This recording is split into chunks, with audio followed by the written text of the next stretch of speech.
Hey guys, this is Northville Tech. In today's video, we will show you how to enable two-factor authentication on Bank of America. To start, open the website bankofamerica.com, then log in with your user ID and password. Once you're logged in, you will see several tabs at the upper part of the screen. Click on the tab that says Security Center. On this page, scroll down a little. Under Security Preferences, you will see a text that says Enhance your two-factor authentication.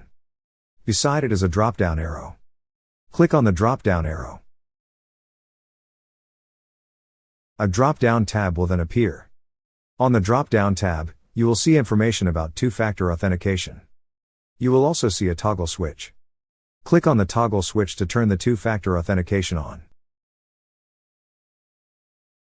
That's how you enable two-factor authentication on Bank of America. Thank you so much guys for watching, and if you have not yet subscribed to our YouTube channel, please subscribe to our YouTube channel as we create tech videos almost every day. Also check out our website northvilletech.com for great tech articles, and our recommended resources in the description below for various sign-up bonuses.